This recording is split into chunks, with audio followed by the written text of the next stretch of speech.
ದೇವಸ್ಥಾನದ ಪಕ್ಕಾನೆ ಬೃಹತ್ ಕಲ್ಲುಗಳು ಬ್ಲಾಸ್ಟ್. ಊರವರು ಸ್ವಲ್ಪ ಯಾಮಾರಿದ್ರೆ ಯಮಲೋಕ ಗ್ಯಾರಂಟಿ.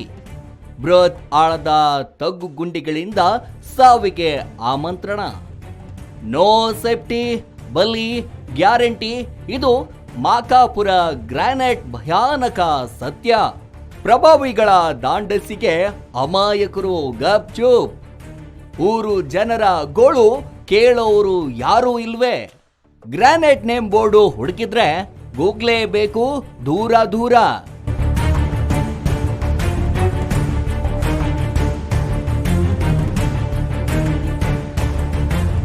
ಹೌದು, ಇಂಥದ್ದೊಂದು ಡೇಂಜರ್ ಡೇವಿಲ್ ಗ್ರಾನೈಟ್ ನಡೀತಿರುವುದು ರಾಯಚೂರು ಜಿಲ್ಲೆ ಲಿಂಗಸೂರು ತಾಲೂಕಿನ ಮುದ್ಗಲ್ ಹೋಬಳಿಯ ಹನ್ನೂರು ಗ್ರಾಮ ಪಂಚಾಯಿತಿ ವ್ಯಾಪ್ತಿಯ ಮಾಕಾಪುರ ಗ್ರಾಮದಲ್ಲಿ.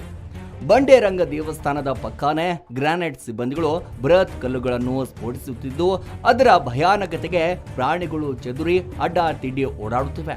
ದೇವಸ್ಥಾನದ ಕಟ್ಟಡ, ಪಕ್ಕದ ಮನೆಗಳು ಸ್ಫೋಟದ ಹೊಡೆತಕ್ಕೆ ಕಂಪಿಸುತ್ತಿದೆ. ಊರು ಜನರ ವಾಸಸ್ಥಾನಗಳ ಮೇಲೂ ಇದು ದುಷ್ಪರಿಣಾಮ ಬೀರುತ್ತಿದೆ. ಪ್ರಭಾವಿಗಳ ಧಾಡಿಸಿಗೆ ಅಮಾಯಕರು ಏನು ತೋಚದಂತಾಗಿ ಸೈಲೆಂಟ್ ಆಗಿದ್ದಾರೆ. ಇಲ್ಯಾಕೆ ಅಧಿಕಾರಿಗಳು ಪರ್ಮಿಷನ್ ಕೊಟ್ಟರು? ಕೂಡಲೇ ಇದರ ಲೈಸೆನ್ಸ್ ರದ್ದು ಮಾಡಿ ಗುತ್ತಿಗೆದಾರ ಶಿವರುದ್ರಪ್ಪ ಮೇಲೆ ಸೂಕ್ತ ಕ್ರಮ ಜರುಗಿಸಬೇಕು. ಗ್ರಾನೈಟ್ನಲ್ಲಿ ಹಿಟಾಚಿ, ಟ್ರ್ಯಾಕ್ಟರ್ ಸೇರಿದಂತೆ ಅನೇಕ ಭಾರದ ವಾಹನಗಳು ಬಳಸಿದ್ದು ಬೃಹತ್ ಆಳದ ತಗ್ಗುಗುಂಡಿಗಳ ನಿರ್ಮಾಣವಾಗಿವೆ. ಗ್ರಾಮದ ಮಕ್ಕಳಾಗ್ಲಿ ಪ್ರಾಣಿಗಳಾಗ್ಲಿ ಇನ್ಯಾರೋ ಕಂದಕಕ್ಕೆ ಬಿದ್ರೆ ಶಿವನ ಪಾದ ಸೇರೋದು ಪಕ್ಕಾ. ಗುತ್ತಿಗೆದಾರ ಶಿವರುದ್ರಪ್ಪ ಕೂಡ್ಲಪ್ಪನವರ ಈ ಕಲ್ಲು ಗಣಿಗಾರಿಕೆ ವೈಜ್ಞಾನಿಕವಾಗಿ ನಡೀತಿದೆಯಾ? ಮುಂಬರುವ ದಿನಗಳಲ್ಲಿ ಎಷ್ಟೆಷ್ಟು ಬಲಿ ಬೀಳಬಹುದು?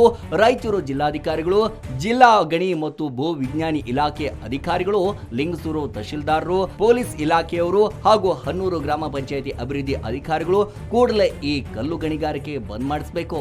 ವೈಜ್ಞಾನಿಕವಾಗಿ ನಡೆಸುತ್ತಿರುವ ಕುರಿತು ಸೂಕ್ತ ತನಿಖೆ ಆಗಬೇಕು. ಇಲ್ಲವಾದ್ರೆ ಮುಂದಾಗುವ ಅನಾಹುತಗಳಿಗೆ ಅಧಿಕಾರಿಗಳೇ ನೇರ ಹೊಣೆಗಾರಿಕೆ ಹೊರಬೇಕಾಗುತ್ತದೆ.